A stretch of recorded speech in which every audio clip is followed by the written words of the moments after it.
Today we're going to talk about the dark side of ashwagandha. First, let's talk about the light side of ashwagandha. It's a powerful herb. I take it periodically, which I'm going to talk about. I don't take it all the time. But ashwagandha has been around for a very long time, and it has everything to do with stress. It helps to reduce stress. It helps to reduce anxiety, especially if you have nervousness. It can actually lower cortisol.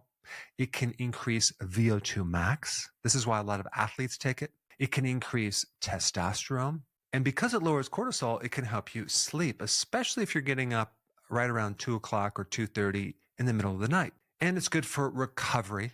It's good to help lower your blood sugar and help with insulin resistance. So it's going to help you lose weight. You don't want to take ashwagandha if you have a hyperthyroid condition like Graves' disease, for example. Why? Because ashwagandha speeds up the thyroid. And so if you already have a hyper fast thyroid, we don't want to speed it up more. Also, because it lowers blood pressure, if you have low blood pressure, you probably don't want to take it because it's going to push your blood pressure lower. And also, if you have low cortisol, you probably don't want to push cortisol even lower than it is right now. And of course, if you're pregnant or breastfeeding, I wouldn't recommend taking it. If you're sensitive to the nightshades, I wouldn't recommend taking it.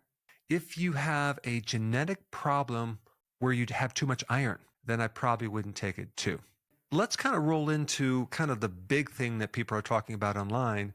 When you take too much of it for too long, you can end up in a situation with the feeling that your emotions are flat.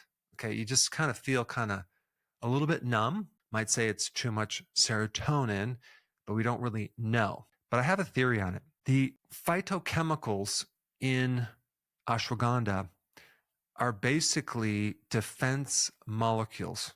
And so the plant has generated and created those molecules to help defend against other insects, things like that. So it's really a pesticide. So you're probably wondering, like, then why are we consuming it? Because a small dose of this molecule apparently creates some really positive effects on our body, like exercises of stress. So why would you want to damage or create microinflammation in your muscles, right, when you exercise? Well, because the body then adapts and becomes stronger. Probably the same thing's happening with ashwagandha. It creates a little bit of stress. It causes our body to adapt and become stronger, thus the term adaptogen. Most of the people that you hear this from are people who have taken it for a bit too long and higher doses. When you start getting into doses like 1,000 milligrams a day, 2,000, 3,500 milligrams a day, that's when you might start having some issues. And this is why I recommend keeping it at around 600 milligrams per day and breaking it up into 300 milligram doses. Take that for a bit.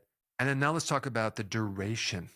I wouldn't recommend taking it for more than 2 months at a time and then start back up. So that way the body doesn't get used to it and you don't create this chronic stimulation of certain receptors that could be a problem. And then you can back off of it for a while and then cycle back on it. But the overall benefits from ashwagandha are so huge, I don't want to throw the baby out with the bathwater. Now, since we're talking about stress, if you have not seen this video on the acupressure points that I teach people to release stress, accumulated stress, you should check it out. I put that video up right here.